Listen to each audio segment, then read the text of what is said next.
નમસ્કાર વિદ્યાર્થી મિત્રો, જય શ્રી કૃષ્ણ, જય સ્વામિનારાયણ, સલામ વાલેકુમ. આપણે ચોથું ચેપ્ટર પૂરું કર્યું, હવે એના દાખલા બાકી છે, એટલે આજે સીધા આપણે દાખલા ઉપર એન્ટ્રી કરશું. બરાબર? તો ઉદાહરણનો દાખલો આપણે 4.4 પહોંચ્યા હતા. 4.4 ઉદાહરણનો દાખલો 4.4 લીથામાં પેજ નંબર 25 ઉપર. એક સાયક્લોટ્રોનના દોલનની આવૃત્તિ એટલે આપણને રકમમાં આપ્યું ફ્રીક્વન્સી એફ બરાબર 10 મેગાહર્ટ્ઝ એટલે 10 ગુણ્યા 10⁶ હર્ટ્ઝ એટલે એને 10⁷ હર્ટ્ઝ પણ કહેવાય. બરાબર છે. પ્રોટોનને પ્રવેગિત કરવા માટે કેટલું ચુંબકીય ક્ષેત્ર જરૂરી છે? આપણને પૂછ્યું છે પ્રોટોનને પ્રવેગિત કરવા કેટલું ચુંબકીય ક્ષેત્ર જરૂરી છે. ડીની ત્રિજ્યા રકમમાં આપી છે 60 સેન્ટીમીટર, એટલે મીટરમાં કન્વર્ટ કરવી હોય તો 60 સેન્ટીમીટર ભાગ્યા 100 એટલે 0.6 મીટર. પ્રવેગક વડે ઉત્પન્ન થયેલા પ્રોટોનની કિરણાવલી એટલે કે બીમ, પ્રોટોન બીમ કહેવાય. ઇલેક્ટ્રોન બીમ હોય ને એમ પ્રોટોનની કિરણાવલી બીમ, પ્રોટોન બીમ, એની ગતિ ઉર્જા કેટલી હશે? એટલે ગતિ ઉર્જા E શોધવાની 1/mv². રકમમાં ઇલેક્ટ્રોનનો વિદ્યુતભાર આપ્યો છે, ઈનું મૂલ્ય આપ્યું છે, પ્રોટોનનું દળ આપ્યું છે. આપણે પ્રોટોનનો વિદ્યુતભાર નથી લખતા, ફક્ત દળ લખી નાખીએ 1.67 ગુણ્યા 10⁻27 કિલોગ્રામ અને 1 મેગા ઇલેક્ટ્રોન વોલ્ટ બરાબર 1.6 ગુણ્યા 10⁻13 જૂલ. મેગા ઇલેક્ટ્રોન વોલ્ટને જૂલમાં ફેરવો હોય, જૂલને મેગા ઇલેક્ટ્રોન વોલ્ટમાં ફેરવો હોય, પણ આપણે એમ નહીં લખીએ. આપણે જાણીએ છીએ કે 1 ઇલેક્ટ્રોન વોલ્ટ બરાબર 1.6 ગુણ્યા 10⁻19 જૂલ. બરાબર છે. ચાલો આપણે જોઈએ છીએ ચુંબકીય ક્ષેત્ર. સાયક્લોટ્રોનની વાત છે. ચુંબકીય ક્ષેત્ર જોતું હોય તો સાયક્લોટ્રોનના આવૃત્તિ આપી છે એટલે આવર્તકાળવાળું સૂત્ર મળે. તો પહેલું સૂત્ર લખશું સાયક્લોટ્રોનનો આવર્તકાળ, એનું સૂત્ર હતું 2πm/qb. બરાબર છે. જ્યાં q એ ઇલેક્ટ્રોન હોય તો ઇલેક્ટ્રોનનો વિદ્યુતભાર, પ્રોટોન હોય તો પ્રોટોનનો વિદ્યુતભાર. તો આપણે અહીંયા મૂકશું પ્રોટોનનો વિદ્યુતભાર અને આપણે બી શોધવું છે એટલે બીને બનાવી દી કરતાં b બરાબર 2πm/t × q. હવે તમારા લીથામાં એક પ્રિન્ટિંગ મિસ્ટેક છે, એ સુધારો કરજો. અહીંયા પ્રોટોનનું દળ છે ને એને mp વડે દર્શાવેલું છે, mp. પણ તમે નીચે બીને કરતાં બનાવ્યા ત્યાં જોઈ શકો છો, ત્યાં લખેલું છે 2πme, ત્યાં me ન આવે, mp આવે પ્રોટોનનું દળ. અને નીચે 1/t બરાબર હું મૂકી દઉં છું f, તો 2πmp × f ખાલી q આવશે. અહીં નીચે t થઈ ગયા, t ન આવે કારણ કે 1/t બરાબર તો f મૂક્યું આપણે. આવૃત્તિ f અને t એકબીજાના વ્યસ્ત હોય એટલે 1/t બરાબર મૂક્યું f, એટલે અહીં t નહીં આવે, એ સુધારો કરી લેજો, લીથામાં ભૂલ છે. હવે b બરાબર આમાં બધી કિંમત મૂકીએ 2 ગુણ્યા 3.14 ગુણ્યા 1.67 10⁻27 કિલોગ્રામ. આવૃત્તિ આપી છે 10⁷ 6 ને 1 7 અને છેદમાં q એટલે પ્રોટોનનો વિદ્યુતભાર 1.6 × 10⁻19 કુલમ. બરાબર. ઘણા બધા વિદ્યાર્થીઓ છે ને એના મને મેસેજ આવે છે કે સાહેબ આમાં પ્રિન્ટિંગ મિસ્ટેક હોય. તમને ખબર હોવી જોઈએ પાઈની કિંમત ક્યારેય 2.14 ન હોય, 3.14 જ હોય ને. તો આટલા માટે મને પ્રશ્ન પૂછવાની જરૂર નથી તમારે. તમે ડાયરેક્ટ કરી શકો કે ભાઈ આમાં પ્રિન્ટિંગ મિસ્ટેક હોય. આપણે જે લીથો બનાવતા હોય એ સાયન્સવાળા ના હોય એટલે કિંમત મૂકવામાં 2.14 મુકાઈ ગયું હોય ભૂલથી, આપણે 3.14 મુકાય. એમપી તમે જોઈને દાખલા ગણો છો? જોઈને નહીં ગણો. આ સૂત્ર આવી ગયું પછી તમે કિંમત જાતે મૂકો એમાંથી જોઈને. બરાબર છે. એટલે હવે પછીથી ધ્યાન રાખજો, પ્રિન્ટિંગ મિસ્ટેક હોય તો જાતે સુધારી લેવાની. આમ બી ચુંબકીય ક્ષેત્રનું મૂલ્ય આવશે 0.66 ટેસ્લા. 0.66 ટેસ્લા. ચાલો એમાં હજી એક વસ્તુ શોધવાની, આપણે શોધવી છે ગતિ ઉર્જા પ્રોટોનની. તો ગતિ ઉર્જાનું સૂત્ર લખું છું E બરાબર 1/mv², પણ mp × v².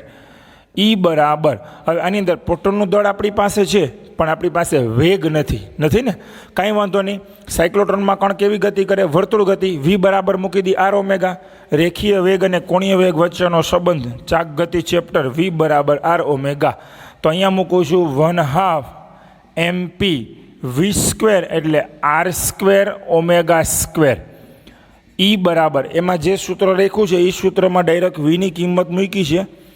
રકમમાંથી એને વેગ આપેલો નથી પણ ડાયરેક્ટ 3.77 ગુણ્યા 10⁷, એટલે ટૂંકમાં પહેલાં એણે વેગ શોધી લીધો છે. અહીંયા પહેલાં વેગ શોધવામાં આવ્યો. તમે એ રીતે પણ કરી શકો કે v બરાબર r⍵, v બરાબર r, ω બરાબર મૂકી દો 2πf. r છે, 2 છે, પાઈ છે, f મૂકીને v મેળવી લ્યો. એમ ના કરવું હોય અને ડાયરેક્ટ કામ કરવું હોય તોય કરી શકો. બે રસ્તા છે. હવે તમારી પાસે 1/mp આર સ્ક્વેર ઓમેગા બરાબર 2πf એટલે 4π² હવે આમાં બધી કિંમત મૂકી દો. પ્રોટોનનું દળ છે, ત્રિજ્યા છે અને આવૃત્તિ f છે 10⁷ એનો વર્ગ 10⁴ તોય ઉર્જા મળે. અને આ રીતે પહેલા વેગ શોધીને પછી ત્યાં મૂકો તોય ઉર્જા મળે.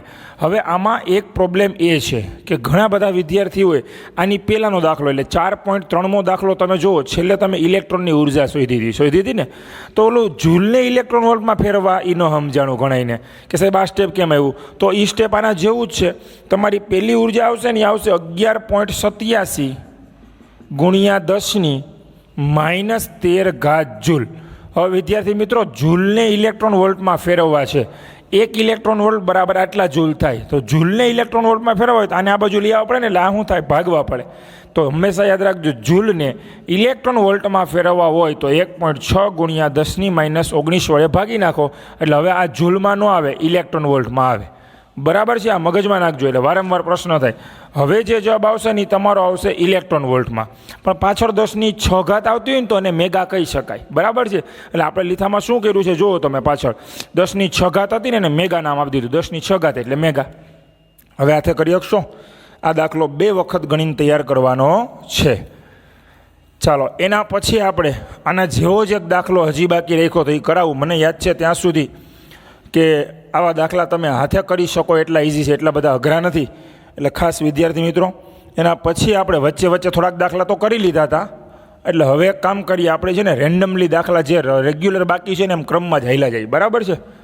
તો હવે 4.5, 6, 7, 8 બધા થઈ ગયા છે. સીધા આપણે પહોંચશું 4.11મો દાખલો આપણો બાકી છે, મને યાદ છે ત્યાં સુધી, કોઈ વચ્ચે ભૂલાણો તો નથી. 4.11 પેજ નંબર 29 ઉપર. બરાબર છે. 5 પાસે વીંટાળેલા 100 આટાવાળું, એટલે રકમમાં તમને આપી દીધું આટાની સંખ્યા, n બરાબર 100 આટાવાળું, 10 સેન્ટીમીટર ત્રિજ્યા રકમમાં આપી, r બરાબર 10 સેન્ટીમીટર, એટલે એને ડાયરેક્ટ લખી નાખું 10 ગુણ્યા 10⁻2 એટલે 0.1 મીટર. બરાબર છે. એક વર્તુળાકાર ગુચરું 3.2 એમ્પિયર વિદ્યુત પ્રવાહ ધરાવે. I બરાબર 3.2 એમ્પિયર વિદ્યુત પ્રવાહ ધરાવે.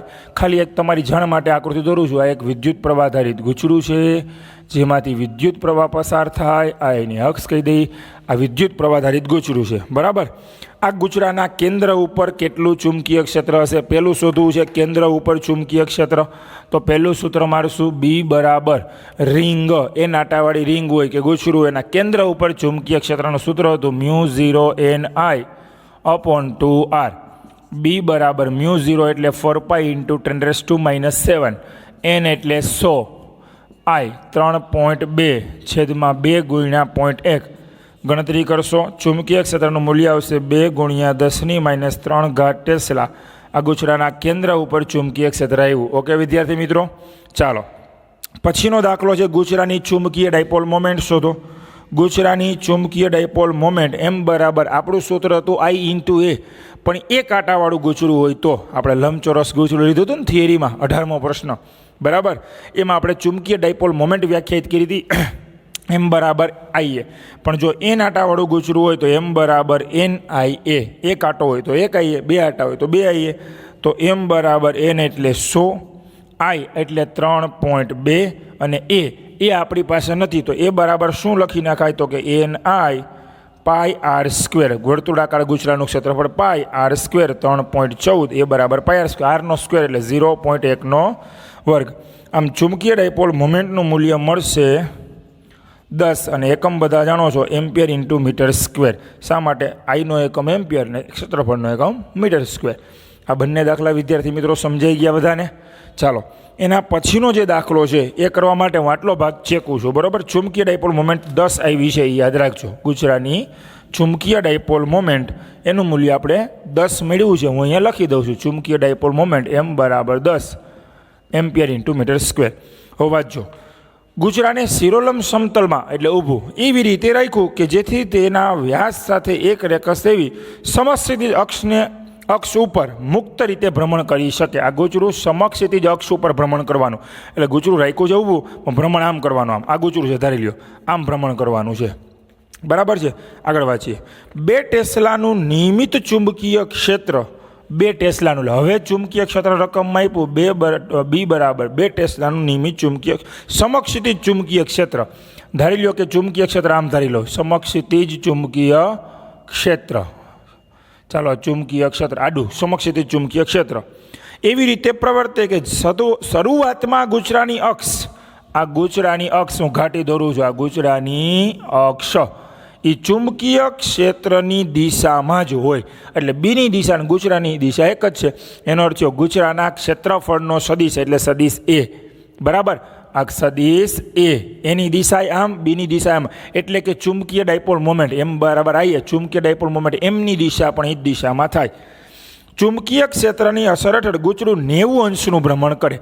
આ ગૂંચળું છે ને એ અત્યારે આમ છે ને 90 અંશનું ભ્રમણ કરે. એટલે અત્યારે ક્ષેત્રફળ સદિશ એ આમ છે, એ 90 અંશનું ગૂંચળું ભ્રમણ કરે એટલે એ વહી જાય અહીંયા. એટલે એન બી વચ્ચેનો ખૂણો કેટલો થઈ જાય? 90. ગૂંચળું આમ છે ને આમ ભ્રમણ કરે તો ક્ષેત્રફળ સદિશ અહીં વહી જાય ને, તો એન બી વચ્ચેનો ખૂણો થશે 90.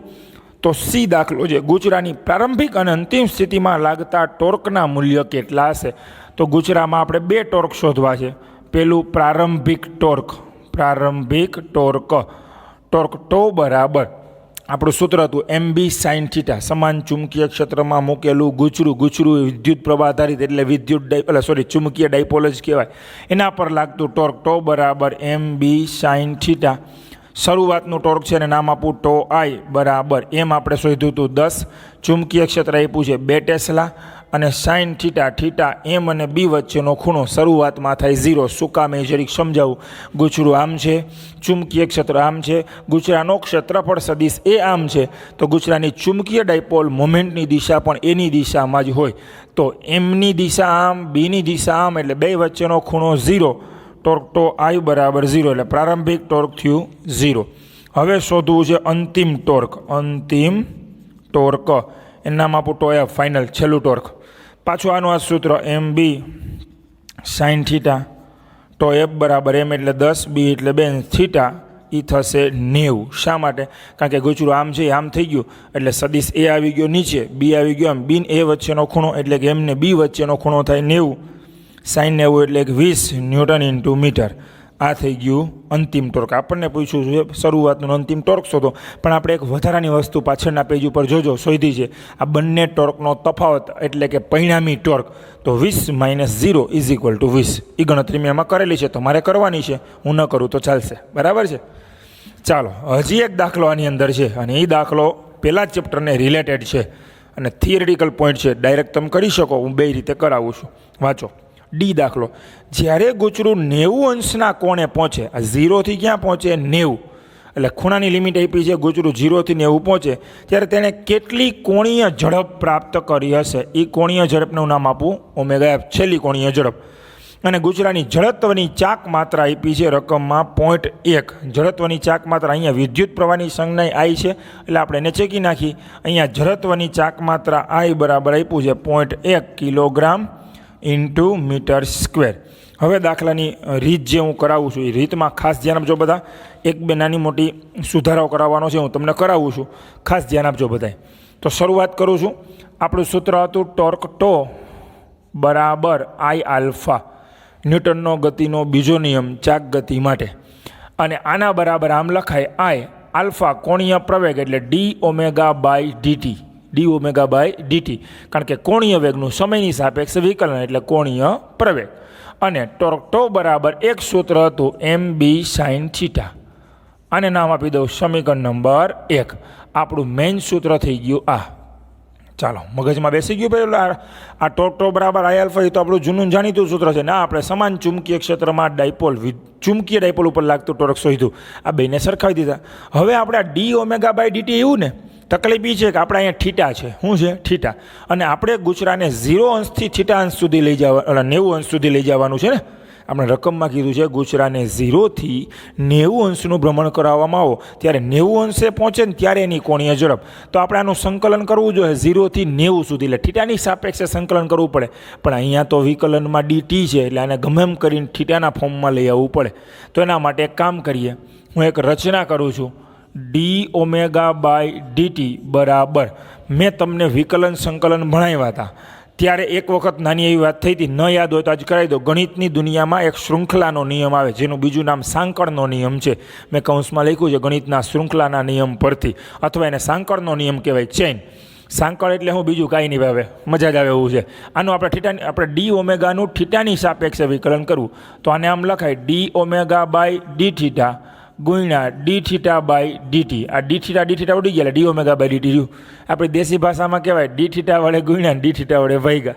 પણ વિકલનની દુનિયામાં આમ કહેવાય, અને સાંકળનો નિયમ કહેવાય કે ઓમેગાનું થીટાની સાપેક્ષે ગુણ્યા થીટાનું ટીની સાપેક્ષે, એટલે હતું ની થઈ છે. બરાબર. ચાલો આ કિંમતમાં થોડીક કિંમત મૂકી દઈ. તમારે અમુક સ્ટેપ લખેલા ના હોય તો તમે આમાંથી જોઈને લીધામાં લખી શકો છો. D omega by D theta એમને એમ રાખો, પણ ડી થીટા બાય ડીટી એને તો ઓમેગા કહેવાય. ડી થીટા બાય ડીટી ચાક ગતિ, કોણીય સ્થાનાંતરનું સમયની સાપેક્ષે વિકલન, એને કોણીય વેગ કહેવાય. બસ આ કિંમત સમીકરણ નંબર છે 2. સમીકરણ 2ની કિંમત 1માં મૂકતા. હવે મુક્તા શબ્દ લખો છે ને, પછીનું જે સ્ટેપ છે ને એ છે કે એની જગ્યાએ હું કયું સ્ટેપ લખજો. સમીકરણ 2ની કિંમત 1માં મૂકતા એ લખ્યા પછી નીચે એક સ્ટેપ હશે, એ સ્ટેપ આવડવા જ છે. જો આ ચેકી નાખો, એની જગ્યાએ હું લખું નહીં લખજો. આ સ્ટેપમાં ડાયરેક્ટ કિંમત મૂકવાની. જો મૂકું છું I into D omega by D theta બરાબર મૂકું છું D omega by D theta into omega બરાબર MB સાઇન થીટા. આવું કરી નાખો. આ D omega by D theta into omega એની કિંમત અહીં મૂકી મેં. બરાબર છે. હવે કાંઈ કરવાનું નથી, આપણે ડી થીટાને લઈ જાઓ સામે. આઈ પછી પહેલાં લખું omega D omega MB sine theta into D theta. હવે આ સમીકરણની બંને બાજુ સંકલન કરું છું. ચાલો આ બાજુ સંકલન કરું તો આઈ છે એ અચળ છે, ઝડપની ચાકમાં દબાઈ આવે. સંકલનમાં omega into D omega, limit પછી મૂકતા શીખવાડું. આમાં MB અચળ, સંકલનમાં sine theta into D theta. અહીંયા કોની સાપેક્ષે છે? ઓમેગાની સાપેક્ષે, એટલે કે કોણીય વેગ. એની લિમિટ શું થાય? શરૂઆતનો 0, અંતિમને નામ આપી દો ઓમેગા એફ. અહીંયા શું થશે? થીટાની સાપેક્ષે તો શરૂઆતનો ખૂણો હતો 0, અંતિમ ખૂણો કરવાનો છે 90, તો 0 થી 90, 90ને લખાય પાઈ બાય 2. બરાબર છે. ચાલો વિકલન કરી. આઈ ઓમેગાનું વિકલન કરું છું તો ઓમેગા ઘાતમાં 1નો વધારો નવી ઘાતે ભાગો, એટલે ઘાતમાં 1નો વધારો નવી ઘાતે ભાગો. ભૂલ્યા વગર લિમિટ મૂકો 0 થી ઓમેગા એફ. Okay MB. ચાલો અહીંયા સાઇન થીટાનું વિકલન નથી, સંકલન છે. તો આપણે ગીત ગાતા હતા, સાઇનનું કોસ, બસ કોસનું જોતું જ નથી, સાઇનનું કોસ. પણ સાઇનનું કોસ તો બોલ્યા, પણ એ તો વિકલન, આ તો સંકલન છે. એટલે માઇનસ કોસ થીટા, લિમિટ 0 થી પાઈ બાય 2. બરાબર છે. ચાલો હવે આ બાજુ આપણે દાખલો ગણશું. તો આમાં એક વખત ઓમેગા એફ મૂકો, -0 મૂકો એટલે પદ આવે ઓમેગા એફ સ્ક્વેર બાય 2, એટલે ડાયરેક્ટ લખી નાખાય I omega F square by 2 બરાબર. ઓલી બાજુ આ માઇનસ નિશાની હું પહેલાં બહાર કાઢી લઉં, એટલે આપણને ફાયદો એ થાય, ગણતરીમાં સહેલું પડે. આ માઇનસ નિશાની કાઢી લીધી બહાર. હવે થીટા બરાબર મૂકો પાઈ બાય 2, માઇનસ કરીને મૂકો 0, એટલે માઇનસ MB કૌંસમાં એક વખત પાઈ બાય 2 એટલે cos pi by 2 minus cos 0, અને કોસ 0 એટલે 1, કોસ 0 એટલે 1. ચાલો I omega F square by 2 બરાબર માઇનસ MB બ્રેકેટમાં કોસ પાઈ બાય 2 એટલે 0, કોસ 90 એટલે 0, માઇનસ કોસ 0, કોસ 0 એટલે 1. તો આઈ ઓમેગા એફ સ્ક્વેર બરાબર આ -1 ગુણ્યા માઇનસ MB એટલે પ્લસ MB, અને 2 છેદમાંથી સામે એટલે 2 MB. ઓમેગા એફ સ્ક્વેર બરાબર 2 MBના છેદમાં આઈ, અને તેથી ઓમેગા એફ બરાબર √2 MBના છેદમાં આઈ. બરાબર વિદ્યાર્થી મિત્રો. હવે 2 M અને B ને I બધાની કિંમત મૂકી દો. M ચુંબકી ડાયપોલ મોમેન્ટ હતી આપણી પાસે 10, B બરાબર હતું 2 ટેસ્લા, અને I જડત્વની ચાક માત્રા હતી 0.1. આ બધી કિંમત મૂકશો એટલે જવાબ આવશે 20 રેડિયન પ્રતિ સેકન્ડ. તો આ દાખલો 2 વખત ગણવાનો છે. તમને આના ઉપરથી કોઈ સૂત્ર યાદ આવતું હોય તો યાદ કરજો. આવું જ એક સૂત્ર આપણે મેળવ્યું હતું પહેલા ચેપ્ટરમાં, ઓમેગા બરાબર √, એમની જગ્યાએ આવી ગયું P, બીની જગ્યાએ E આવ્યું હતું, અને છેદમાં I, P Eના છેદમાં I. બરાબર છે.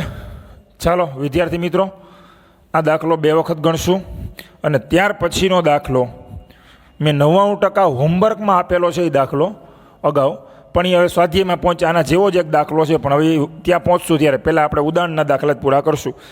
તો 4.12મો થિયરી છે, અને થિયરી કરવી જરૂરી છે, એટલે હું પહેલાં થિયરી કરાવી દઉં.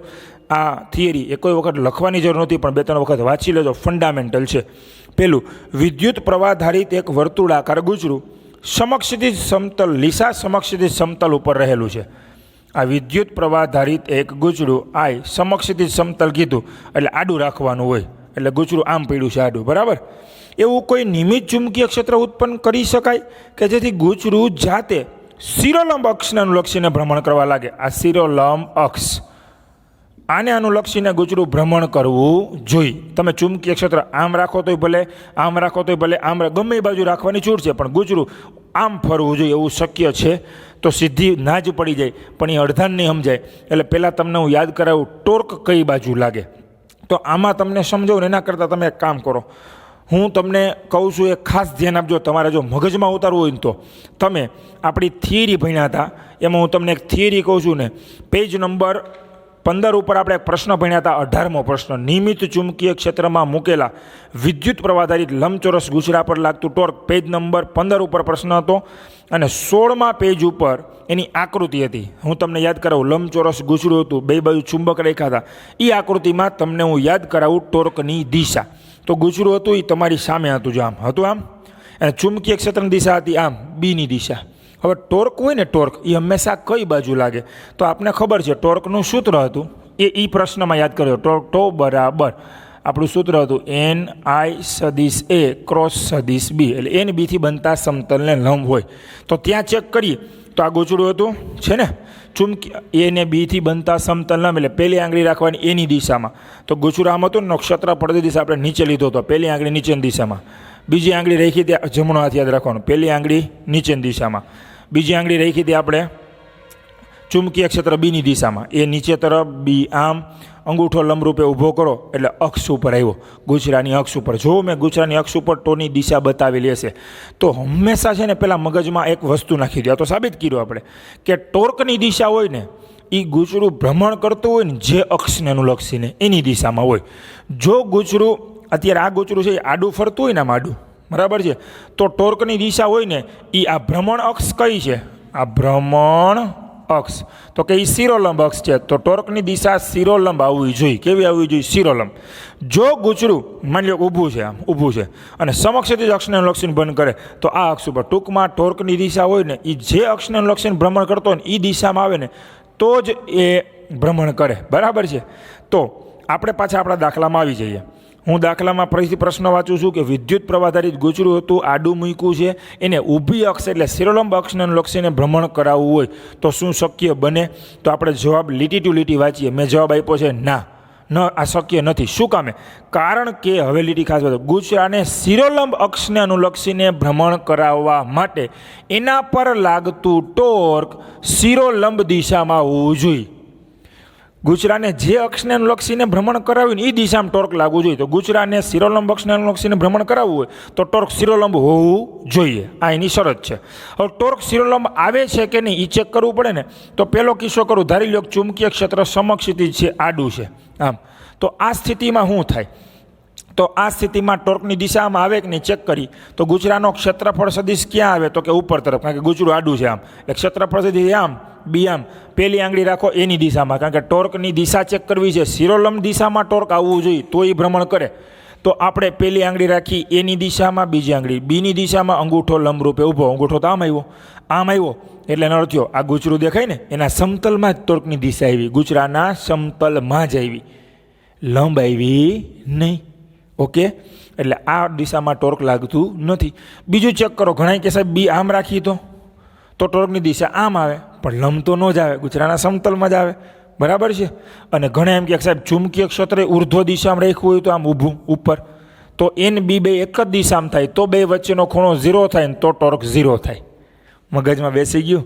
એટલે આનો અર્થ એવો થયો કે ગુચરું સમક્ષિતિજ રાખ્યું હોય તો એ ક્યારેય શિરોલંબ અક્ષને અનુલક્ષીને ભ્રમણ કરી શકે નહીં, કારણ કે એને શિરોલંબ અક્ષને અનુલક્ષીને ભ્રમણ કરવા માટે લાગતું ટોર્ક એ શિરોલંબ દિશામાં હોવું જોઈએ. અને આ સૂત્ર અનુસાર કોઈ પણ ચુંબકીય ક્ષેત્ર બી માટે, એટલે આમ રાખો આમ રાખો આમ રાખો ગમે માટે, ટોર્કની દિશા છે એ ગુચરાના સમતલમાં જ આવે, કામ કામ ને કામ ને કામ, લંબ આવે નહીં. અને જો બે એક જ દિશામાં હોય એન બી તો ટોર્ક જ 0 થાય, એટલે આ શક્ય નથી, બરાબર છે.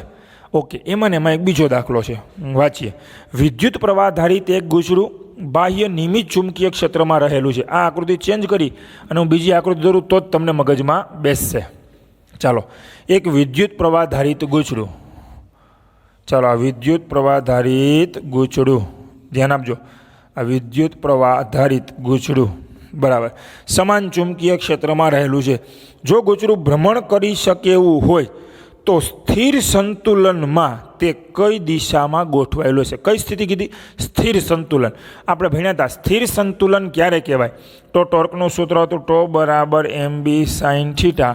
એમાં જો થીટા બરાબર 0 હોય એટલે કે બાહ્ય ચુંબકીય ક્ષેત્રની દિશા, બાહ્ય ચુંબકીય ક્ષેત્રની દિશા અને ગૂંચળાની ચુંબકીય ડાયપોલ મોમેન્ટની દિશા અથવા એના ક્ષેત્રફળ સદિશની દિશા બરાબર એ ચુંબકીય ક્ષેત્રની દિશામાં હોય તો સ્થિર સંતુલન કહેવાય. તો અત્યારે ગૂંચળું સ્થિર સંતુલનમાં છે એમ કહેવાય. તો સ્થિર સંતુલનમાં છે એ કઈ દિશામાં ગોઠવાયેલું હશે? બરાબર, એવો પ્રશ્ન પૂછ્યો. અને એમાં બીજો પ્રશ્ન છે પણ એ પછી વાંચશું, પહેલાં પહેલો જવાબ લઈએ. ગૂંચળું સ્થિર સંતુલનમાં ગોઠવાય ત્યારે એના ઉપર લાગતું ટોર્ક 0 થાય. કેવું થાય? 0. બોલ્યા હતા ને આપણે, ગૂંચળું જ્યારે સ્થિર સંતુલનમાં ગોઠવાય ત્યારે એના ઉપર લાગતું ટોર્ક 0 થાય. અને એ ત્યારે જ શક્ય બને જ્યારે ગૂંચળાનો ક્ષેત્રફળ સદિશ એ બાહ્ય ચુંબકીય ક્ષેત્રની દિશામાં હોય ત્યારે. જો એન બી એક જ દિશામાં હોય ત્યારે શક્ય બને. પહેલો જવાબ. બીજો પ્રશ્ન પૂછ્યો છે કે દર્શાવો કે આ ગોઠવણીમાં કુલ ક્ષેત્ર એટલે બાહ્ય ક્ષેત્ર અને ગૂંચળા વડે ઉદ્ભવતું ચુંબકીય ક્ષેત્રનું ફ્લક્સ મહત્તમ હશે. ફ્લક્સ એટલે ચુંબકીય ક્ષેત્ર રેખાઓનો જથ્થો. સમજાવું. અહીંયા બે ચુંબકીય ક્ષેત્ર ભેગા થાય. એક તો ગૂંચળું પોતે વિદ્યુત પ્રવાહ આધારિત છે એટલે એનું પોતાનું ચુંબકીય ક્ષેત્ર આ દિશામાં છે, જે હું બ્લુ લાઇન વડે દોરું છું. ગૂંચળાનું પોતાનું ચુંબકીય ક્ષેત્ર. તો આ ગૂંચળું છે એમાં વિદ્યુત પ્રવાહ પસાર થાય આમ, તો આંગળી અંગૂઠો આ બાજુ આવ્યો ને, તો આ સ્થિતિમાં શું થાય? તો કે ગૂંચળાનું પોતાનું ચુંબકીય ક્ષેત્ર આમ અને બાહ્ય ચુંબકીય ક્ષેત્ર આમ. તો ગૂંચળાની અંદરથી પસાર થતી ક્ષેત્ર રેખાઓની સંખ્યા વધી જાય, કારણ કે તો બહારની ચુંબકીય ક્ષેત્ર રેખાઓ આવે વત્તા ગૂંચળાની પોતાની આવે. બરાબર છે. તો છેલ્લી લીટી હું વાંચું છું જવાબમાં કે આ સ્થિતિમાં ગૂંચળા વડે ઉદ્ભવતું ચુંબકીય ક્ષેત્ર અને બાહ્ય ચુંબકીય ક્ષેત્ર એક જ દિશામાં એટલે કે ગૂંચળાના સમતલને લંબ હોય ત્યારે હોય છે. તેથી કુલ ચુંબકીય ક્ષેત્રનું ફ્લક્સ અને ચુંબકીય ફ્લક્સ કહેવાય એ મહત્તમ થાય. બરાબર છે. અને ત્રીજો પ્રશ્ન છે એ પણ વાંચું છું. અનિયમિત આકાર ધરાવતું વિદ્યુત પ્રવાહ આધારિત ગૂંચળું, અનિયમિત આકાર ધરાવતું, અનિયમિત આકારનું, અનિયમિત આકાર ધરાવતું વિદ્યુત પ્રવાહ આધારિત ગૂંચળું બાહ્ય નિયમિત ચુંબકીય ક્ષેત્રમાં રહેલું. ધારો કે આ બાહ્ય ચુંબકીય ક્ષેત્રમાં જ મૂકેલું છે. તાર નરમ વળી શકે એવો ઢીલો હોય, આ તાર છે એ વળી શકે એવો નરમ લચીલો ઢીલો હોય તો શા માટે તે વર્તુળ આકાર ધારણ કરશે? આ તાર વર્તુળ આકાર શું કામ ધારણ કરશે? વિચારવા જેવી વાત છે. આમાંથી આ જેટલો પ્રવાહ પસાર થાય છે, હવે મંજો આપો ગૂંચળામાંથી વિદ્યુત પ્રવાહ પસાર થાય, ગૂંચળું ગમે આકારનું હોય એટલે એનું પોતાનું ચુંબકીય ક્ષેત્ર આમ જ આવશે. હવે ગૂંચળામાંથી પસાર થતું ચુંબકીય ક્ષેત્ર આ વખતે કેવું થશે? મહત્તમ. એટલે ચુંબકીય ક્ષેત્ર રેખાઓની સંખ્યા એટલે કે ચુંબકીય ફ્લક્સ એ મેક્સિમમ થાય. મેક્સિમમ ક્યારે થાય? તો કે જો આ ગૂંચળું વર્તુળાકાર આકાર ધારણ કરે તો. કારણ કે ચોરસ, લંબચોરસ, ત્રિકોણાકાર, વર્તુળાકાર વગેરે આકારમાં સૌથી વધુ ક્ષેત્રફળ કોનું હોય? તો કે વર્તુળાકાર એરિયા હોય ને એનું ક્ષેત્રફળ સૌથી વધુ થાય. તો ક્ષેત્રફળ જેટલું વધુ એટલી ક્ષેત્ર રેખાઓ એટલું ફ્લક્સ મહત્તમ પસાર થાય. તો આ હંમેશા વર્તુળાકાર ધારણ કરે. બરાબર છે. ચાલો હવે આપણે પહોંચ્યા 4.13મો દાખલો, જે ગેલ્વેનોમીટરનો. આ દાખલો મેં જે કરાવ્યો એ થિયરી છે. આ થિયરી વાંચીને સમજવાની હતી. બરાબર છે. જે મેં આકૃતિ દોરીને સમજાવી છે એટલે ખાસ આ બધું આકૃતિ એવું હોય તો લીથામાં દોરી લેજો. ચાલો, આપેલ પરિપથમાં આકૃતિમાં વિદ્યુત પ્રવાહ માપવાનો છે. રકમમાં તમને એક પરિપથ આપ્યો છે. અહીંયા એક બેટરી આપી છે. બેટરી આપી છે 3 વોલ્ટની પ્લસ માઇનસ. અહીંયા એક અવરોધ જોડેલો છે. એ અવરોધ આપેલો છે 3 ઓહ્મનો. અહીંયા જોડેલું છે એ મીટર. આ વિદ્યુત પ્રવાહની દિશા આપી છે આમ. બરાબર છે. ચાલો વાંચીએ. નીચે આપણે આકૃતિમાં આપેલ પરિપથમાં વિદ્યુત પ્રવાહ માપવાનો છે. 3 વખત વિદ્યુત પ્રવાહ માપવાનો છે. કે જો એ મીટર, આ એ મીટર એટલે આ એ શું હોય? તો કે પહેલો દાખલો આપ્યો એ મીટર એ આરજી બરાબર એટલે ગેલ્વેનોમીટરનો અવરોધ 60 ઓહ્મનો અવરોધ ધરાવતું ગેલ્વેનોમીટર હોય ત્યારે. બસ એક દાખલો વાંચીએ. આ 60 ઓમ, આ એ મીટર છે ને કિલોમીટર, એનો અવરોધ 60 ઓમ હોય ને, આનો અવરોધ અહીંયા તમને આકૃતિમાં બતાવું એટલે તમને આ મગજમાં ખબર પડવી જોઈએ કે RG કિલોમીટર અવરોધ 60 ઓમનો અવરોધ હોય ત્યારે એમાંથી વહેતો પ્રવાહ શોધો. તો એમાંથી વહેતો વિદ્યુત પ્રવાહ, એની સંજ્ઞા I1 રાખી છે, તમે I પણ રાખી શકો, બરાબર છે. તો વિદ્યુત પ્રવાહ બરાબર કુલ વોલ્ટેજ ભાંગા કુલ અવરોધો, આપણું ફંડામેન્ટલ યુનિટ છે. કુલ વોલ્ટેજ એટલે 3 વોલ્ટ, કુલ અવરોધ આ પરિપથમાં આ 2 અવરોધ કેવા આવ્યા શ્રેણીમાં, તો કુલ અવરોધ એટલે ગેલોનોમીટરનો અવરોધ વત્તા આ બાહ્ય અવરોધ, તો ગેલોનોમીટરનો અવરોધ 60 વત્તા બાહ્ય અવરોધ 3 ભાંગા 63, એટલે શરૂઆતમાં વિદ્યુત પ્રવાહનું મૂલ્ય આવશે 0.048 એમ્પિયર. આ ક્યારે 60 ઓમ અવરોધ ધરાવતું ગેલોનોમીટર હોય તો આ એમીટર. એમાં ને એમાં બીજો દાખલો વાંચો.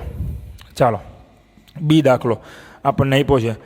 બી તે એમાં દર્શાવ્યા મુજબનું ગેલોનોમીટર હોય, એટલે આમાં દર્શાવ્યા મુજબનું ગેલોનોમીટર હોય, એટલે RG બરાબર 60 ઓમનું જ ગેલ્વેનોમીટર હોય, પરંતુ શન્ટ અવરોધ RS બરાબર 0.02 ઓમ વડે એ મીટરમાં રૂપાંતર કર્યું હોય. હવે આને એ મીટરમાં રૂપાંતર કરવા માટે આને સમાંતરમાં શન્ટ જોડતા થિયરી યાદ છે કે ભૂલી ગયા બેટા? ગેલોનોમીટરને સમાંતરમાં લઘુ મૂલ્યનો, નાના મૂલ્યનો એક અવરોધ જોડવામાં આવે તો હવે પ્રવાહ કેટલો હશે? તો હવે તમારે શું કરવું પડે કે પહેલાં એ મીટર જે બન્યું ગેલોનોમીટરની એરે સમાંતરમાં શન્ટ જોડ્યો ને, એટલે હવે એ ગેલોનોમીટર ન કહેવાય, એ મીટર કહેવાય. અને એનો આપણે સમતુલ્ય શું શોધવો પડશે? અવરોધ, બરાબર છે. તો પહેલાં એ મીટરનો સમતુલ્ય અવરોધ, એ મીટરનો સમતુલ્ય અવરોધ, અને એને હું નામ આપી દઉં R ડેશ. લીથામાં જે આપ્યું હોય મને ખબર નથી, પણ RA આપેલો છે તો આપણે RA સંજ્ઞા રાખીએ, બરાબર. તો આ બે આવશે સમાંતરમાં, એટલે ઉપર બેનો ગુણાકાર છેદમાં બેનો સરવાળો, તો ઉપર આવશે 60 ગુણ્યા 0.02 છેદમાં 60 વત્તા 0.02. આની કેલ્ક્યુલેશન તમે ગણતરી કરી શકો, પણ ન કરવી હોય ને તો એક શોર્ટકટ રસ્તો બતાવો, જવાબ ઈનો આવે. છેદમાં 60ની સાપેક્ષે 0.02 ને અવગણી શકાય. આ છેદમાં 60ની સાપેક્ષે 0.02 ને અવગણી શકાય, કારણ કે 60ની સાપેક્ષે આની વેલ્યુ ન કે આના બરાબર લઈ લો 0, તો વધે 60 ગુણ્યા 0.02 છેદમાં 60 ગોલી RA નિયર ઇક્વલ ટુ આવશે 0.02 ઓમ. આ આવી ગયો એ મીટરનો અવરોધ. અને હવે આપણે શોધવો છે પ્રવાહ. તો પ્રવાહ બરાબર કુલ વોલ્ટેજ ભાંગા કુલ અવરોધ. કુલ વોલ્ટેજ આવશે 3 વોલ્ટ અને કુલ અવરોધ એટલે આનો અવરોધ કેટલો આવ્યો? 0.02 અને વત્તા 3 આનો અવરોધ એટલે 3 વત્તા 0.02. મેં આ અવરોધ અલગથી નીચે શોધ્યો છે. પરિપથનો કુલ અવરોધ R બરાબર પેલા RA એટલે લીધું આ અને વત્તા આ એટલે 3, એટલે જવાબ આવશે 3/3.02. I બરાબર આ કેલ્ક્યુલેશન કરશો જવાબ આવશે 0.99 એમ્પિયર. 0.99 એમ્પિયર. અને હવે ત્રીજો દાખલો છે, એ છે શૂન્ય અવરોધવાળું. આ એ મીટર શૂન્ય અવરોધવાળું એટલે એને અવરોધ જ ન હોય એવું આદર્શ એ મીટર હોય તો વિદ્યુત પ્રવાહનું મૂલ્ય કેટલું? આમાં ગણતરી ન કરવી પડે. વોલ્ટેજ 3, અવરોધ 3/3 1 એમ્પિયર, ઓનો અવરોધ 0 છે. ઓકે વિદ્યાર્થી મિત્રો, આ દાખલો પણ 2 વખત ગણવાનો છે. ચાલો આ સાથે આપણા ઉદાહરણના દાખલા પૂરા થયા. હવે સ્વાધ્યાયના 2 દાખલા બાકી છે એ કરી અને પછી આપણે આ ચેપ્ટરની પૂર્ણાહુતિ કરશું. સાથે સાથે એક બીજી અગત્યની સૂચના યાદ હતી, ઘણા બધા વિદ્યાર્થીઓ 3જા ચેપ્ટરના MCQ મને મોકલે છે મોડર્નના, તો હું એકાદ લેક્ચરમાં જ જે MCQ તમને મોડર્નના અંદર નથી આવડ્યા એનો લેક્ચર લેવાનો છું, ચિંતા કરતા નહીં. ચાલો સ્વાધ્યાયની અંદર આપણે પહોંચ્યા હતા દાખલા નંબર 4.11. આમ તો મેં હોમવર્કમાં તમને આપી દીધેલો છે, પણ એની અંદર હું થોડીક હિન્ટ આપું છું અને કરાવી જ દઉં. ચાલો હિન્ટ નથી આવી. સ્વાધ્યાયનો દાખલો 4.11 સોરી એ પહેલાં એક દાખલો બાકી રહી ગયો છે. 4.9 સ્વાધ્યાયનો દાખલો 4.9. ચાલો આમ તો એ દાખલો હોમવર્કમાં આપું છું સીધો, કારણ કે 4.9મો દાખલો એકદમ ઇઝી દાખલો છે, એટલે હોમવર્કમાં એક વખત ગણજો. 4.10 એમાં લીથામાં રકમમાં એક ભૂલ છે, સુધારો કરજો. 2 ચલિત ગુછરાવાળા મીટરો ગેલ્વેનોમીટર M1 અને M2ની વિગત નીચે મુજબ છે. M1 ગુછરા માટેની વિગત અહીંયા લખું છું અને રકમમાં આપ્યું છે R1 બરાબર 10 ઓમ, N1 એટલે આટાની સંખ્યા બરાબર આપી છે 30, A1 બરાબર આપ્યું છે 3.6 ગુણ્યા 10⁻³ મીટર સ્ક્વેર, અને B1 એટલે સમાન ચુંબકીય ક્ષેત્રનું મૂલ્ય આપ્યું છે 0.25 ટેસ્લા. આવી રીતે M2 એટલે બીજું ગૂંચળું, એની વિગત આપી છે આપણને રકમમાં R2 બરાબર 14 ઓમ, R2 બરાબર 14 ઓમ. N2 આટાની સંખ્યા આપી છે 42. A2 આડછેદનું ક્ષેત્રફળ 1.8 ગુણ્યા 10⁻³ મીટર સ્ક્વેર અને સમાન ચુંબકીય ક્ષેત્ર B2 બરાબર 0.50 ટેસ્લા અને બંને મીટર માટે સ્પ્રિંગ અચળાંક K એ સમાન છે. તો હવે રકમમાં ભૂલી છે, રકમની છેલ્લી લીટી એમાં લખ્યું છે M1 અને M2 માટે, ત્યાં પ્રિન્ટિંગ મિસ્ટેક છે, ત્યાં ઊંધું લખવાનું. M2 અને M1 માટે તમને પૂછ્યું છે M2 અને M1 માટે પ્રવાહ સંવેદિતા અને વોલ્ટેજ સંવેદિતાનો ગુણોત્તર શોધો. તો પ્રવાહ સંવેદિતાનો ગુણોત્તર પહેલાં શોધવો હોય તો પ્રવાહ સંવેદિતા બે ભાગ પાડીએ, પહેલાં M1 માટે અને પછી M2 માટે. ચાલો, પ્રવાહ સંવેદિતાનું સૂત્ર હતું SI બરાબર NAB/K, પણ પહેલાં માટે થાય N1 A1 B1 K1 નહીં થાય કારણ કે બે માટે સ્પ્રિંગ અચળાંક સરખા છે. બીજા ગુચરા માટે N2 A2 B2/K. આપણું સૂત્ર તો યાદ છે ને. હવે તમને કીધું છે M2 અને M1 માટે, તો પ્રવાહ સંવેદિતાનો ગુણોત્તર એટલે M2 ભાગ્યા M1, કારણ કે રકમમાં M1 અને M2 માટે નથી આપ્યું, મેં પ્રિન્ટિંગ મિસ્ટેક છે. M2 અને M1 માટે એટલે આ ભાગ્યા આ એટલે N2 A2 B2/K અને એના ભાગ્યા એટલે ઊંધું થઈને ગુણાકારમાં આવે એટલે કે ઉડી જાય, છેદમાં આવશે N1 A1 B1. હવે અહીંથી મારી જરૂર ન પડે, N2 A2 અને B2, N2 A2 B2 છે, હા, N1 A1 B1, N1 A1 ને B1 આ કિંમતો મૂકી દો. જે જવાબ આવી ગુણોત્તર એને એકમ ન હોય કારણ કે બે પ્રવાહ સંવેદિતા જ છે, બરાબર છે. ઓકે, આવી રીતે વોલ્ટેજ સંવેદિતા કરવાની કીધી, તો વોલ્ટેજ સંવેદિતા બે ભાગ પાડીએ, પહેલાં M1 માટે પછી M2 માટે. તો વોલ્ટેજ સંવેદિતાનું સૂત્ર હતું SV બરાબર NAB/KR, પણ પહેલાં માટે 1 1 1 અને બીજા માટે આવશે NAB/KR 2 2 2 ને 2. અને આમાં એટલું યાદ રાખજો કે બે માટે સરખા. વોલ્ટેજ સંવેદિતાનો ગુણોત્તર કરવો હોય તો વોલ્ટેજ સંવેદિતાનો ગુણોત્તર બરાબર M2 ભાગ્યા M1 ગણો, આ ભાગ્યા આ એટલે N2 A2 B2/N1 A1 B1 ગુણ્યા અવરોધમાં ઊંધું થાય, R2 અંશમાં નહીં આવે, R1 ભાગ્યા R2 થશે કારણ કે 1/R1 ભાગ્યા 1/R2, R2 છેદનો સદંશમાં. આ બધાની કિંમત આપી. હવે તમે દાખલો જાતે કરી શકો. આ દાખલો એક વખત ગણશો તો પણ ચાલશે, બરાબર છે વિદ્યાર્થી મિત્રો. ચાલો સ્વાધ્યાયના દાખલામાં આવી જઈએ. તો સ્વાધ્યાયનો દાખલો આના પછીનો મેં હોમવર્કમાં આપ્યો હતો, પણ એક બે વિદ્યાર્થીઓને એમાં થોડીક તકલીફ હતી એટલે હું કરાવી દઉં છું. જો આવડી ગયો અને તમે કરી નાખ્યો હોય તો હોમવર્કમાં કરવાનો નથી. દાખલા નંબર 4.11. એક ઓરડામાં 6.5 ગોસ જેટલું નિયમિત ચુંબકીય ક્ષેત્ર રાખેલું. ચુંબકીય ક્ષેત્ર આપ્યું છે 6.5 ગોસ. ગોસને ટેસ્લામાં ફેરવવાની વાત કરી. એક ગોસ બરાબર 10⁻⁴ ટેસ્લા, તો 6.5 બરાબર 6.5 ગુણ્યા 10⁻⁴ ટેસ્લા. આ ક્ષેત્રમાં લંબ રૂપે એટલે થીટા બરાબર થશે 90, લંબ રૂપે એટલે 90. એક ઇલેક્ટ્રોન 4.8 ગુણ્યા 10⁶ મીટર પ્રતિ સેકન્ડની ઝડપે છોડવામાં આવે. ઇલેક્ટ્રોનનો માર્ગ વર્તુળાકાર કેમ હશે તે સમજાવો અને વર્તુળાકાર કક્ષાની ત્રિજ્યા શોધો. ઇલેક્ટ્રોનનો વિદ્યુત ભાર આપ્યો છે અને ઇલેક્ટ્રોનનું દળ આપ્યું છે 9.1 ગુણ્યા 10⁻31 કિલોગ્રામ, બરાબર. હવે પહેલાં તમને પૂછ્યું હતું આનો માર્ગ વર્તુળાકાર કેમ હશે, તો તમારે આપણું સૂત્ર લખવાનું F બરાબર Q કૌંસમાં V ક્રોસ B અનુસાર ઇલેક્ટ્રોન પર લાગતું બળ માઇનસ E કૌંસમાં V ક્રોસ B. આનું મૂલ્ય આમ થાય EVB સાઇન થીટા. આ સૂત્ર અનુસાર આ બળ V ને બીથી બનતા સમતલને લંબ હોય છે. એક લીટી લખવાની કે આ સમીકરણ અનુસાર ઇલેક્ટ્રોન પર લાગતું બળ V ને બીથી બનતા સમતલને લંબ હોય છે.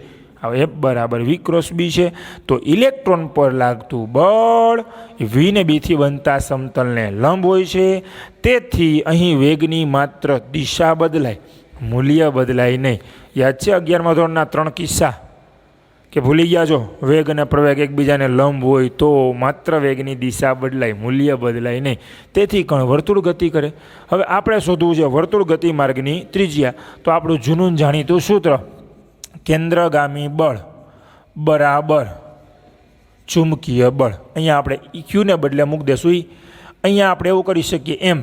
હવે ત્રિજ્યા શોધવી એટલે આરને કરતાં બનાવવો પડશે ને. તો પહેલાં એક વી ઉડાન નાખો એટલે એમ વીના છેદમાં આર. એક વી કેન્સલ થયા એટલે ક્યુબી વધે, પણ હું લખી નાખું ઈબી, કારણ કે ઇલેક્ટ્રોનનો વિદ્યુતભાર ઈબી. તો આર બરાબર થશે એમ વીના છેદમાં ઈબી. એમ ઇલેક્ટ્રોનનું દળ આપણી પાસે છે, વી ઇલેક્ટ્રોનનો વેગ છે, ઈ ઇલેક્ટ્રોનનો વિદ્યુતભાર છે અને બી ચુંબકીય ક્ષેત્ર છે. આ બધી કિંમત મૂકી અને ત્રિજ્યા શોધવાની મળશે 4.2 સેન્ટીમીટર. આ દાખલો એક વખત ગણી નાખજો. જો કે મેં હોમવર્કમાં આપ્યો હતો, છતાંય કોઈ ના આવડ્યો હોય તો ગણજો, ના ગણી નાખ્યો હોય તો કોઈ પ્રશ્ન નથી. આના આ દાખલાનો બીજો ભાગ નીચે 4.12માં આપ્યો છે કે પ્રશ્ન 4.11 એટલે આ પ્રશ્નમાં ઇલેક્ટ્રોનના ભ્રમણની આવૃત્તિ શોધો. હવે આવૃત્તિ એટલે એફ શોધવી. હવે એ દાખલો મેં જે રીતે ગણ્યો એ રીતે તો થઈ શકે, શોર્ટકટ થઈ ગઈ. પહેલાં ફૂલ રીત કરાવું. આ સૂત્રમાં mv² બરાબર QVB. આ સૂત્રમાં જ એક વી કેન્સલ કરો, વી બરાબર આર ઓમેગા મૂકો એટલે વી બરાબર આર ઓમેગા છેદમાં આર. ક્યુબીને બદલે ઈબી, કારણ કે ઇલેક્ટ્રોનનો વિદ્યુતભાર છે એટલે આર કેન્સલ. એમને સામે લઈ જાવ એટલે ઓમેગા બરાબર ઈબીના છેદમાં એમ. ઓમેગા બરાબર 2πf ઈબીના છેદમાં એમ. એફ બરાબર ઈબીના છેદમાં 2πm. હવે ઈબી ને એમ ઇલેક્ટ્રોન દળ બધું તમને આપ્યું, તમે આવૃત્તિ શોધી શકો. જો અવડી મોટી રામાયણ ના કરવી હોય તો એક શોર્ટકટ રસ્તો છે. તમે ઓમેગાનું સૂત્ર પાકું કરી લીધું હતું ક્યુબીના છેદમાં એમ, અથવા આવર્તકાળનું સૂત્ર પાકું કર્યું હતું તમે ટી બરાબર 2πmના છેદમાં ક્યુબી હતું. આનું વ્યસ્ત કરી નાખો એટલે આવૃત્તિ થઈ ગયું. તો એફ બરાબર ક્યુબીના છેદમાં 2πm. તો પણ આલે ડાયરેક્ટ બરાબર છે. આ દાખલો પણ એક વખત ગણવાનો છે. એમાં મેં એક પ્રશ્ન પૂછ્યો છે કે શું આ જવાબ ઇલેક્ટ્રોનની ઝડપ ઉપર આધાર રાખે? આ આવૃત્તિ તમે શોધી ઇલેક્ટ્રોનની ઝડપ ઉપર આધાર રાખે તો કે નહીં. આને સમીકરણ નંબર આપી દેવાય 1. એમાં નીચે મેં લખ્યું સમીકરણ 1 પરમાં. હવે સમીકરણ 1માં એટલે કયું સમીકરણ? તો આ સમીકરણ છે ને એને સમીકરણ નંબર 1 આપી દેજો તમારા લીથામાં. કે જો ઉપર સૂત્ર આપ્યું પાછળના પેજ 36 નંબરના પેજ ઉપર બીજું સૂત્ર ઉપરથી. આમાં ક્યાંય ઝડપ આવતી નથી એટલે આવૃત્તિ ઝડપ ઉપર આધાર રાખતી નથી. ચાલો વિદ્યાર્થી મિત્રો, આ પાઠનો છેલ્લો અને 4.13મો દાખલો કરીએ અને પછી આપણે આ પાઠની આજના લેક્ચરની પૂર્ણાહુતિ કરશું. તો છેલ્લા દાખલાની રકમ વાંચું છું. આમ તો હોમવર્કમાં થઈ જાય એવો દાખલો છે, પણ હવે કરાવી જ દઉં છું. 1 ટેસ્લાના નિયમિત ચુંબકીય ક્ષેત્રમાં રકમમાં આપ્યું પહેલો દાખલો એ બી બરાબર 1 ટેસ્લાના નિયમિત ચુંબકીય ક્ષેત્રમાં 8 સેન્ટીમીટર ત્રિજ્યા, એટલે રકમમાં આપ્યું 8 સેન્ટીમીટર એટલે 8 × 10⁻² મીટર ત્રિજ્યા, 30 આટા ધરાવતું એન બરાબર 30 આટા ધરાવતું વર્તુળાકાર ગૂંચળું લટકાવેલ છે, જેમાંથી 6 એમ્પિયરનો વિદ્યુત પ્રવાહ પસાર થાય. આઈ બરાબર 6 એમ્પિયરનો વિદ્યુત પ્રવાહ પસાર થાય. ક્ષેત્ર રેખાઓ એટલે કે ચુંબકીય ક્ષેત્ર ગૂંચળાના લંબ સાથે 60 અંશનો ખૂણો બનાવે. ગૂંચળાનો લંબ એટલે ગૂંચળું એનો લંબ એટલે કે એના ક્ષેત્રફળ સદિશ એ સાથે, ફરીથી વાંચું છું, ક્ષેત્ર રેખાઓ એટલે ચુંબકીય ક્ષેત્ર બી ગૂંચળાના લંબ સાથે, આ ગૂંચળું ધારી લ્યો, આ ગૂંચળું એનો લંબ એટલે આ એટલે ક્ષેત્રફળ સદિશ એ સાથે બી એ સાથે 60 અંશનો ખૂણો બનાવેલ. એન બી વચ્ચેનો ખૂણો 60 અંશ છે. ચાલો આગળ. ગૂંચળાનું આવર્તન ન થાય તે માટે જરૂરી વિરોધક ટોર્કનું મૂલ્ય શોધો. તમારે શોધવું છે આવર્તન ન થાય એ માટે વિરોધક ટોર્ક. વિદ્યાર્થી મિત્રો, થોડીક બુદ્ધિ મારવાની છે. ગૂંચળું ભ્રમણ કરે એ કોને કારણે ભ્રમણ કરે? ટોર્કને કારણે. અને ગૂંચળું રોકાય કોને કારણે? વિરોધક ટોર્કને કારણે. તો ગૂંચળું રોકાય ક્યારે? જેટલું એના ઉપર ટોર્ક લાગે ને એટલું જ વિરોધ દિશામાં ટોર્ક લાગવું જોઈએ. એટલે ટોર્ક વિરોધક ટોર્કના મૂલ્ય કેવા થવા જોઈએ? સમાન. તો આપણે વિરોધક ટોર્ક શોધવું હોય ને તો બુદ્ધિ મારે ટોર્ક જ શોધી લઈએ. ટોર્ક ટો બરાબર NIAB sin θ. ટોર્ક ટો બરાબર NI એ ગૂંચળાનું ક્ષેત્રફળ πr² B sin θ. હવે બધાની કિંમતો હું ખાલી બોલું છું. હોમવર્કમાં દાખલો કરવાનો છે. N એટલે 30, I I બરાબર 6 એમ્પિયર, પાઈ 3.14, R બરાબર 8 × 10⁻², બી ચુંબકીય ક્ષેત્ર 1 ટેસ્લા અને થીટા બરાબર 60 અંશ. બધી કિંમતો મૂકશો એટલે ટોર્કનું મૂલ્ય મળશે 3.133 ન્યૂટન ઇન્ટુ મીટર. વિદ્યાર્થી મિત્રો, તમને પ્રશ્ન થાય સાહેબ આપણને તો વિરોધક ટોર્ક શોધવાનું કીધું હતું, તમે તો ટોર્ક શોધ્યું. નીચે લીટી વાંચો. ગૂંચળાનું આવર્તન ન થાય એ માટે આ જેટલું ટોર્ક લાગ્યું એટલું જ મૂલ્યનું વિરુદ્ધ દિશામાં ટોર્ક લાગવું જોઈએ. એટલે કે વિરોધક ટોર્કનું મૂલ્ય પણ આટલું જ હોવું જોઈએ, ખાલી દિશા વિરુદ્ધ હોય તો ગૂંચળું આવર્તન ના કરે. અને બી એ એક થિયોરિટિકલ પ્રશ્ન છે છેલ્લો, કે એમાં દર્શાવેલ ગૂંચળાની જગ્યાએ, એટલે આપણે આમાં વર્તુળાકાર ગૂંચળું લીધું હતું ને એને બદલે જો અનિયમિત આકારનું બીજું કોઈ સમતલ ગૂંચળું રાખવામાં આવે કે જેનું ક્ષેત્રફળ પણ આટલું જ હોય, બેનો એરિયા ક્ષેત્રફળ સરખું જ હોય પણ અનિયમિત આકારનું હોય, તો તમારો જવાબ બદલાશે. તો જવાબ આપવાનું ના, અમારો જવાબ નહીં બદલાય, કારણ કે ગૂંચળાનો આકાર ગમે તે હોય, ક્ષેત્રફળ તો સરખું જ છે અને ટોર્કનું મૂલ્ય એ ગૂંચળાના ક્ષેત્રફળ ઉપર આધાર રાખે, આકાર ઉપર નહીં. એટલે કે અહીંયા ક્ષેત્રફળ એનું છે એટલે ગૂંચળા પર લાગતું ટોર્ક બદલાય નહીં, એટલે જવાબ બદલાય નહીં. તો વિદ્યાર્થી મિત્રો, આ દાખલો એક વખત ગણશો તો પણ ચાલશે, સૂત્રની સીધી કિંમત છે. આ સાથે આપણે ચોથું ચેપ્ટર અહીંયા પૂરું કરીએ છીએ. આવતા લેક્ચરમાં 5મા ચેપ્ટરની શુભ શરૂઆત આપણે કરશું. આ બધા દાખલા હોમવર્કમાં વ્યવસ્થિત રીતે તૈયાર કરજો. અને ગણતરી હોય ગમે ત્યારે મેં કીધું પ્રિન્ટિંગ મિસ્ટેક હોય તો તમે જાતે એટલે જ હું કિંમત નથી મૂકતો કે આની કિંમત તમે જોઈને મૂકો, લીથામાંથી જોઈને નહીં, તમે જાતે ગણો, બરાબર છે, અને ગણતરી પણ જાતે કરો. આશા રાખું છું કે વ્યવસ્થિત રીતે રિવિઝન કરતા હશો. હવે આપણી ટેસ્ટ પણ આવે છે, બધા ચેપ્ટર ભેગા છે એટલે ટેસ્ટની પણ તૈયારી કરજો. જય શ્રી કૃષ્ણ, જય સ્વામિનારાયણ, સલામ વાલેકુમ.